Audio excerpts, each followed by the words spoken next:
कौन है Silkyara tunnel rescue के हीरोज जिन्हें सारा देश कर रहा सलाम।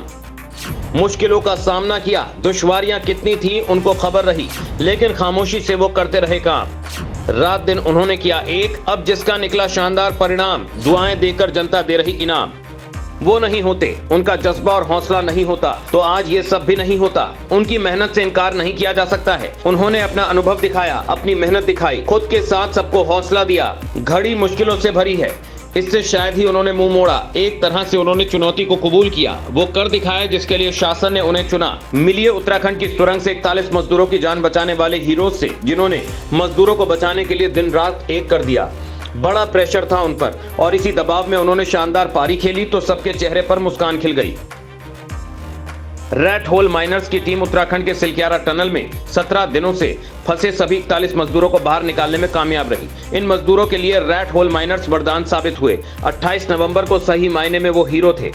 जब उनको इस काम में लगाया गया तभी उनको विश्वास था कि वो इस काम को पूरा कर लेंगे। इनमें से कुछ रेड माइनर्स ने मीडिया से जैसे बात की उससे लगा कि वो इस काम को आसानी से पूरा कर लेंगे। भले ही देश इन 6 रेड होल माइनर्स की कुशलता और बहादुरी से चकित है। हालांकि हमें रेड होल माइनिंग का महिमा मंडन नहीं करना चाहिए। रेड होल माइनिंग पर पर्यावरण निगरानी संस्था NGT की ओर से अच्छे कारणों से प्रतिबंध लगाया गया है। रेड होल माइनिंग में लोगों का एक छोटा समूह शामिल होता है जो खनिज भंडार तक पहुंचने के लिए खुदाई करता है। खनन का यह असुरक्षित तरीका संसाधनों से समृद्ध क्षेत्रों में आम होता था, लेकिन आसपास की आबादी गरीब। बहरहाल मैनुअल से मजदूरों को बाहर निकालने के लिए 6 रेड होल माइनर्स को बुलाया गया था। इन लोगों ने मजदूरों को निकालने के लिए बिछाई गई 800 mm पाइप के जरिए बाकी बचे हिस्से में खुदाई की।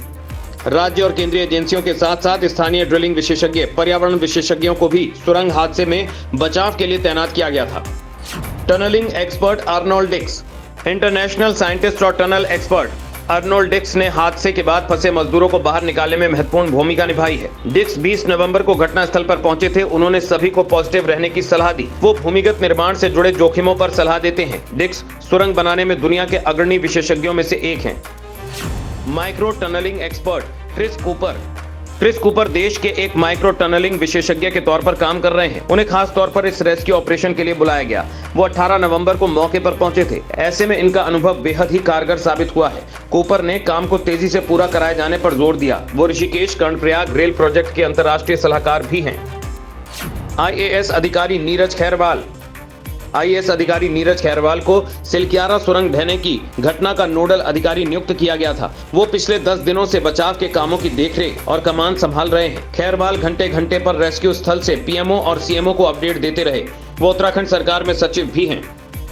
लेफ्टिनेंट जनरल सैयद अता हसनैन, भारतीय सेना से रिटायर्ड लेफ्टिनेंट जनरल और NDMA टीम के सदस्य सैयद अता हसनैन उत्तराखंड सुरंग दुर्घटना में अथॉरिटी की भूमिका की देखरेख कर रहे हैं। लेफ्टिनेंट जनरल हसनैन पहले श्रीनगर में तैनात भारतीय सेना की GOC 15 कोर के सदस्य थे। इस अभियान में इनकी भूमिका बेहद महत्वपूर्ण रही।